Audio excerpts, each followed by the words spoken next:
Hello everyone, good morning and welcome back to my channel. কেমন আছো তোমরা সবাই? আশা করছি তোমরা সবাই খুব ভালো আছো আর আমরাও ভালো আছি। আজ হচ্ছে শনিবারের ব্লগটা আমি এখান থেকে স্টার্ট করছি। দেখতেই পেয়েছো আমাদের আজ মাছ নেওয়া হয়েছে। মাছটা আমি কেটে দিলাম, কারণ মার কাটতে একটু অসুবিধে হবে, তার জন্য আমি কেটে দিয়েছি। না হলে আমাকে কিন্তু কাটতে দেয় না, মা নিজেই কেটে নেয়। তারপর আমি সবজিগুলো কেটে দিচ্ছি। মাছের ঝোল হবে আলু আর কোয়াশ দিয়ে। এদিকে মা ডাল ভাত করে নিয়েছে। আমি মোবাইলের একটু কাজে ব্যস্ত ছিলাম বলে মা ডাল ভাত করে মাছের ঝোল বসিয়ে দিয়েছে। আমার জন্য আর অপেক্ষা করলো না, ভাবছে আমার বর যদি আবার খেয়ে যায়, তার জন্য রান্নাটা বসিয়ে দিয়েছে। আজ তো শনিবার, আজ স্কুলের হাফ ছুটি, মেয়েরাও তাড়াতাড়ি চলে আসবে স্কুল থেকে। তাই আমিও একটু তাড়াহুড়োর মধ্যে আছি, কারণ বাচ্চারা স্কুল থেকে আসার আগে যদি কাজগুলো সেরে নিতে পারি তাহলে অনেকটা সুবিধা হয়। কারণ মেয়েরা স্কুল থেকে আসলে পরে ওদেরকে নিয়েও একটু ব্যস্ত হয়ে পড়ি। রান্নাবান্না শেষ করে এই যে আমি ওভেনটাকে ভালো করে মেজে নিলাম। এভাবে মেজে ধুয়ে পরিষ্কার করে নিলে প্রতিদিন তাহলে একদিন আর কষ্টটা হয় না। তার জন্য আমি প্রতিদিনই এইভাবে রান্নার পর ভালো করে একটু সাবান দিয়ে পরিষ্কার করে নিই।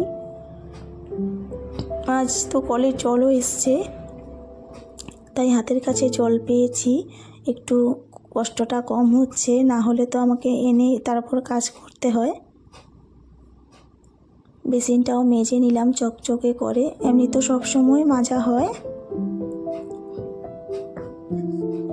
তারপর ভাবছি আজ জলের ফিল্টারটা একটু ধোবো। কখন ধুতে পারবো ঠিক নেই, কিন্তু হ্যাঁ আজ ধোবই। যে মেয়েরা স্কুল থেকে চলে এসছে ঠাম্মির সাথে, আর গুড়িয়া দেখো রাউন্ড মারছে, তার মানে স্কুল থেকে এসছে তো এজন্য খুশি। আর আজ বলে নয়, সবসময় ও স্কুল থেকে এসে এইভাবে উঠোনে কয়েক পাক ঘুরে নেয় খুশিতে। তারপর ওরা ফ্রেশ হয়ে এসছে, আমি একটু পপকর্ন দিয়ে দিচ্ছি। দিয়ে দেখো আমাদের রান্নাবান্না মাই তো করেছে ডাল আর মাছের ঝোল, আর সপ্তাহের শেষ সবজি তো সব ফুরিয়ে গেছে। কোয়াশ আলু ছিল, টমেটো ছিল, এগুলো দিয়ে হয়েছে। এদিকে দেখো আমি না কাপড়গুলো ধুয়ে নিচ্ছি, স্কুলের ড্রেস আগামীকালের জন্য যদি রাখি, আগামীকাল আরও কাপড় বেশি হবে, কারণ আমার বরেরও থাকে অনেক কিছু। তাই আমি এখনই ধুয়ে দিব। আর জল আছে, আর চিন্তা নেই। আর স্কুলের ব্যাগগুলো ধুয়ে দিব দুটোই। আর জল আছে বলে না, আমি চেষ্টা করি সপ্তাহের শেষে যেন কাপড়গুলো সব ধুয়ে নিতে। শনিবার দিনে ধুয়ে কমপ্লিট করে রাখি, পরদিনের জন্য রাখি না, কারণ রবিবারে না আরও কাজ বেরিয়ে যায়। যত ভাবি রবিবার দিন একটু কম কাজ করব, কখনোই হয় না, উল্টো বেড়ে যায় কাজ। তার জন্যই আমি শনিবার দিন এইসব করে রাখি। আমার ভিডিওটার সাথে থাকার জন্য তোমাদেরকে অসংখ্য ধন্যবাদ। যারা আমার চ্যানেলটাকে সাবস্ক্রাইব করে দিয়েছো তাদেরকে বলছি অসংখ্য ধন্যবাদ। আর যারা এখনও পর্যন্ত সাবস্ক্রাইব করোনি, আমার চ্যানেলটাকে সাবস্ক্রাইব করে দিয়ে আমাকে সাপোর্ট করো আর আমার ছোট্ট পরিবারে চলে এসো। আর হ্যাঁ, একটা কমেন্ট দিয়ে মতামত জানিও, একটা লাইক দিতেও ভুলো না। যে সন্ধে হয়ে গেছে, দুপুরবেলা খাওয়া দাওয়া করে একটু শুয়েছিলাম, কারণ অনেক সকালে উঠি তো, আর রাতে ঘুমোই দেরি করে, প্রায় 1টা বেজে যায়। উঠতে হয় সকাল সকাল, আর দুপুরবেলা একটু না শুলেও ভাল লাগে না। আজ তো একটু বেলাটা বড় হয়েছে, তার জন্য একটু শুতে সুযোগ পেয়েছি। এই যে সন্ধে দিয়ে খেয়ে নিচ্ছি, তার আগে গোপাল সেবা দেওয়া হয়ে গেছে, প্রার্থনা হয়ে গেছে। এবার ধুনো দিয়ে সব করে চলে আসলাম রান্নাঘরে। বাচ্চাদেরকে খেতে দেব, আর আমি আর মা চা খেয়ে নিব। প্রথমে না গুড়িয়া গুনগুনকে একটু গরম জল দিয়ে নিয়েছি। মা বাজার থেকে না ব্রেড নিয়ে এসছে। বাজার মানে আমাদের সামনেই বাজার, তো ব্রেড ছেঁকে বাটার লাগিয়ে দিয়ে দিব, গুড়িয়া গুনগুন খাবে।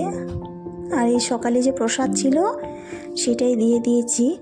স্কুল থেকে আসার পর না আমি দিতে ভুলে গিয়েছিলাম, এখনই দিয়ে দিয়েছি। এদিকে না মা চপ এনেছে, আলুর চপ। মা আমি চপ দিয়ে খাবো।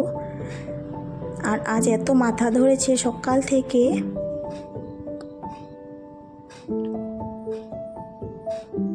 ভাবছিলাম চায়ের জন্য হয়তো মাথা ব্যথা করছে, কিন্তু নয়, চা অনেকবার খেয়েছি কিন্তু মাথা ব্যথা সারেনি।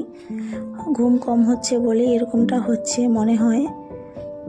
আজ রাতে বেশি করে একটু তেল দিয়ে তারপর শুবো, দেখি মাথা ব্যথাটা কমে কি না। এই যে শুয়েছিলাম, ল্যাপটা একটু ভাঁজ করে নিচ্ছি। দেখো গুড়িয়া গুনগুন কিন্তু খেলাতে ব্যস্ত, দুই বোন। আমি পড়াশোনা করব তো তাই আমি সব রেডি করছি। আর ওদেরকে ডেকে ডেকে আনতেও পারছি না। এবার আসলো, এবার যে পড়তে বসবে আর বায়না করবে না, পড়ে যাবে, ওসব নিয়ে কোনো ঝামেলা করে না। এবার যদি আমি রাত 10টা অবধি বসিয়ে রাখি বসে থাকবে, কিন্তু না ডাকা পর্যন্ত আসে না। 21 তারিখ থেকে পরীক্ষা ওদের, তাই পড়ার চাপটা আর একটু বেশি বেড়ে গেছে।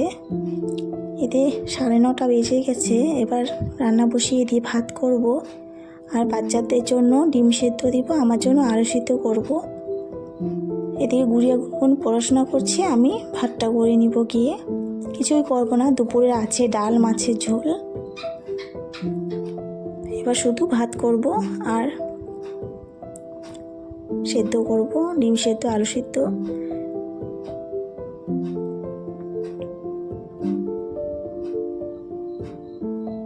আর আমি কিন্তু রাতে ভয়েস দিচ্ছি, কারণ সকালবেলা ভয়েস দিতে একটু প্রবলেম হয়ে যায়।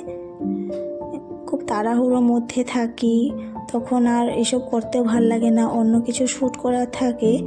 আর রাতে ভয়েস দিচ্ছি, আর রাস্তার পাশে বাড়ি হলে যা হয়, গাড়ি যাচ্ছে আর ঘড়িতে টিকটিক টিকটিক করে যাচ্ছে সময়।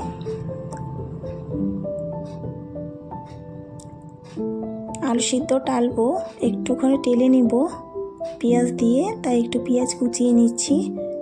আলু সিদ্ধ খেতে আমার ভীষণ ভাল লাগে, আলু সিদ্ধ হলে আর কিছুই লাগে না। আমি মাছ একবেলা খেলে না আরেকবেলা খেতে চাই না, আমার ভাল লাগে না, তাই আমি আলু সিদ্ধ খাবো।